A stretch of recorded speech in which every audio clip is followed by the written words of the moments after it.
Evangelho todo dia. Edificação do reino. O reino de Deus está no meio de vós. Jesus, Lucas, capítulo 17, versículo 21. Edificação do reino. Nem na alegria excessiva que ensurdece, nem na tristeza demasiada que deprime, nem na ternura incondicional que prejudica, nem na severidade indiscriminada que destrói, nem na cegueira afetiva que jamais corrige, nem no rigor que resseca, nem no absurdo afirmativo que é dogma, nem no absurdo negativo que é vaidade, nem nas obras sem fé que se reduzem a pedra e pó, nem na fé sem obras que é estagnação da alma, nem no movimento sem ideal de elevação que é cansaço vazio, nem no ideal de elevação sem movimento, que é ociosidade brilhante. Nem cabeça excessivamente voltada para o firmamento, com inteira despreocupação do valioso trabalho na terra, nem pés definitivamente chumbados no chão do planeta, com integral esquecimento dos apelos do céu. Nem exigência a todo instante, nem desculpa sem fim. O reino divino não será concretizado na terra através de atitudes extremistas. O próprio Mestre asseverou-nos que a sublime realização está no meio de nós. A edificação do reino divino é obra de aprimoramento, de ordem, esforço e aplicação aos desígnios do Mestre, com bases no trabalho metódico e na harmonia necessária. Não te prendas excessivamente às dificuldades do dia de ontem, nem te inquietes demasiado pelos prováveis obstáculos de amanhã. Vive e age no bem no dia de hoje. Equilibra-te e vencerás. Livro Vinha de Luz, Editora FEB, capítulo 177, Espírito Emmanuel, Psicografia de Chico Xavier. De fato, a grande dificuldade nossa é encontrar o caminho do meio, o caminho do bom senso, o caminho do equilíbrio e guardarmos a certeza absoluta que viver é a melhor escolha. Somos espíritos, só há vida.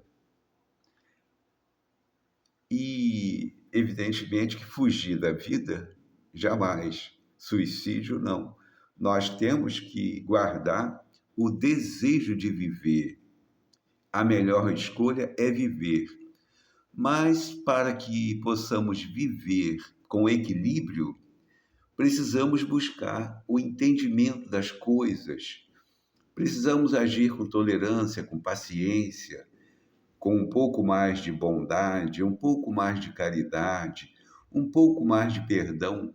Nós precisamos compreender as outras pessoas que convivem conosco ou que viajam conosco nessa interminável viagem evolutiva. Nós estaremos sempre viajando na direção do porto seguro, do amor e da sabedoria. Mas é uma viagem infinita, porque o desafio é imenso. Nós precisamos cada vez mais aprender a amar. Nós necessitamos, igualmente, compreendermos a importância da busca do progresso intelectual. Mas observemos, não basta apenas o progresso intelectual. É necessário que haja progresso moral, porque as pessoas que mais abusam do poder financeiro, do poder da força, são os intelectuais. Não são os ignorantes que constroem mísseis balísticos. Não são os ignorantes, os analfabetos, que fazem guerras no planeta. Não são os ignorantes, os analfabetos, que movimentam forças destruidoras em massa. Inclusive, nós precisamos pensar na questão da destruição e a questão da manutenção da vida, porque nós somos responsáveis, nós seremos sempre responsabilizados por tudo que acontece à nossa volta. Precisamos compreender a importância do amai-vos, trazido por Jesus, que é um mandamento novo. Aliás, esse mandamento novo substitui tudo que foi falado antes da promulgação dele, quando ele chega e diz: um novo mandamento vos dou, que vos ameis uns aos outros. Ou seja, esta é a receita da felicidade, esta é a receita do equilíbrio, do viver em paz, com o progresso intelectual e também com o progresso moral, espiritual. Nós temos dificuldade de compreender o que o Cristo ensina. Aliás, ele é desprezado pelos intelectuais por conta das religiões, porque as religiões criaram dogmas e inventaram várias situações da criação mental pobre do próprio espírito encarnado. E esses dogmas, esses hábitos, esses costumes, são rejeitados pelos intelectuais, por quem pensa, pelo menos alguns minutos por ano, porque materializamos os ensinamentos de Jesus. Aí há um desprezo pelos intelectuais, porque eles não começam a não perceber nenhum sentido do que é falado. Portanto, nós temos que espiritualizar os propósitos. O nosso destino é espiritual. Nós ficamos um tempo no corpo de carne, 30, 40, 80, 90 anos, não importa quanto tempo. Depois ficamos um tempo fora do corpo de carne, e também não importa quanto tempo. Mas nós nascemos de novo. Sem reencarnação não pode haver progresso, porque por mais experimentada moral e intelectualmente seja a pessoa, uma reencarnação só deixa muito a desejar. E alguém poderá dizer, mas ninguém é perfeito.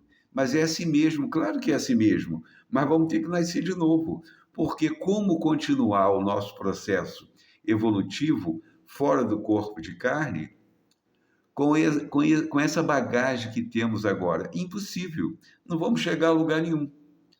As portas estarão fechadas, porque nós seremos portadores da ignorância.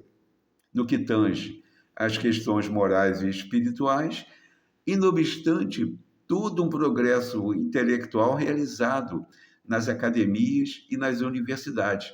Tanto é verdade que nós vamos perceber suicídio entre os intelectuais, artistas famosos, membros de academias de letras, academias científicas. Por quê?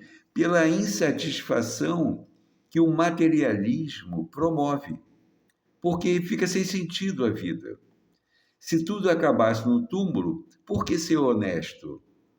Por que agir no bem?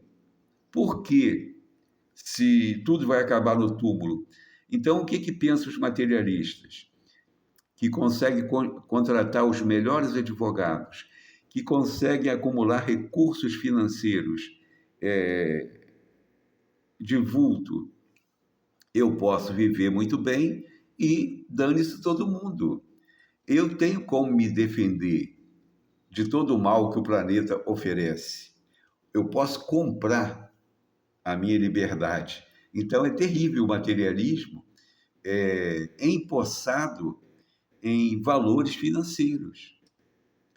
Ora, não quer dizer que todo materialista é rico, mas podemos afirmar que a maioria dos ricos é materialista. Por quê? Se o cidadão é rico, mas muito rico, e se ele não é materialista, ele está preocupado com as questões espirituais. O que ele vai fazer? Ele vai gerar emprego, ele vai dividir a riqueza dele em forma de trabalho honrado, de trabalho honesto, em forma de salários para colaboradores, para companheiros de evolução. Ora, mas se não há instrução espiritual, aí a pessoa quer levar vantagem agora, quer que prevaleça o interesse pessoal, quer que prevaleça as facilidades. Por isso, a dificuldade do progresso intelectual e moral caminharem juntos. Porque sem a instrução espiritual, sem a pessoa saber que é um espírito, que não tem morte, que a vida prossegue, que ela já nasceu aqui outras vezes e voltará a nascer, querendo ou não, terá que nascer de novo, aceitando ou não, sendo reencarnacionista ou não. Todo mundo teve que nascer aqui. Alguém aceitou ser nossa mãe e nós nascemos aqui. Ora, mas nós iremos voltar para o mundo espiritual. Isso não significa que não vamos nascer de novo. Vamos ter que nascer de novo. Nós ainda não concluímos.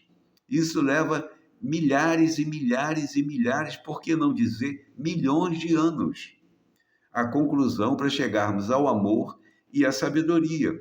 Porque não basta só o amor, é necessária também a sabedoria. Mas também não basta só a sabedoria, é necessário o amor. Nenhum passarinho consegue voar com uma asa só. Nós sempre estaremos precisando das duas asas, a asa do amor e a asa da sabedoria, que garantirão o voo equilibrado. Nós precisamos buscar a compreensão, o equilíbrio do sentimento, o equilíbrio no modo de pensar, no modo de sentir. Vai ser fácil? Não vai ser fácil, porque nós vamos ter que abrir mão de coisas, de ideias pré-concebidas ou enxertadas em nós pelos familiares, ou pela religião, ou pela universidade. Nem alegria excessiva, que ensurdece, nem na tristeza demasiada, que deprime, nem na ternura incondicional, que prejudica, porque às vezes a pessoa age com tanta ternura com um filho desequilibrado que ele cada vez mais se desequilibra. É preciso muitas vezes dizer não. É muito difícil dizer não para um filho, mas temos que dizer não. Temos que agir com certo rigor, percebendo desajustes, desequilíbrios no sentido da conduta. considerando que nós temos a responsabilidade na educação daquele espírito que nos foi confiado como filho. Então, nem ternura incondicional que prejudica, nem na severidade indiscriminada que destrói. Também não adianta uma severidade indiscriminada por tudo e por todos, porque aí vai destruir. Nós temos que agir também com indulgência, com tolerância, com compreensão. Nem na cegueira afetiva que jamais corrige, nem no rigor que resseca, nem no absurdo afirmativo que é dogma, nem no absurdo negativo que é vaidade. Então imagina, a igreja afirmava, disputando com a ciência, na Idade Média, que a Terra não era redonda, ou que a Terra, que era o Sol que girava em torno da Terra. Aí quando a ciência afirma que é a Terra que gira em torno do Sol, e que a Terra não é chata, não é quadrada, é redonda, e isso foi um problema sério. Por quê? É o absurdo afirmativo do dogma. Nós temos que ter a flexibilidade de aceitarmos quem pensa diferente e nos adaptarmos à ciência que avança. Foi o que os espíritos falaram para Kardec e o próprio Kardec depois fala para todos nós, que o espiritismo iria sempre adequar-se ao progresso da ciência. Porque não tem como contestar um fato. Ah, agora está chovendo. Mas se está fazendo sol, não adianta você falar que está chovendo. Você vai passar por doido. Agora está fazendo sol. Nem o absurdo do negativo, que é vaidade, nem nas obras sem fé, que se reduzem a pedra e pó. Também não adianta não buscarmos o entendimento espiritual nessa fé maior da compreensão, porque aí não vamos chegar também a lugar nenhum. Aliás, chegaremos às cinzas da destruição. Aí não adianta também. Nem na fé sem obras, que é a estagnação da alma, nem no movimento sem ideal de elevação, que é cansaço vazio, nem no ideal de elevação sem movimento, que é ociosidade brilhante. Então, nós precisamos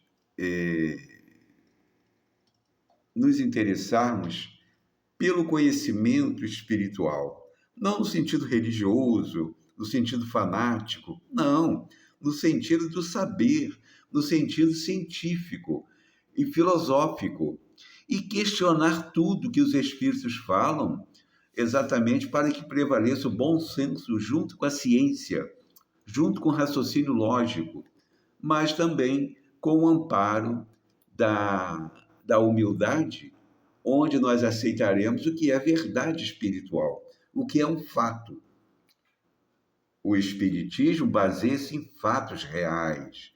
Os espíritos que escrevem são aqueles espíritos que estavam aqui entre nós, e eles assinam, e eles atestam sobre o mundo espiritual, sobre o Evangelho, mas sem os enunciados filosóficos dos humanos. Não, eles vão além, porque eles estão fora do corpo de carne.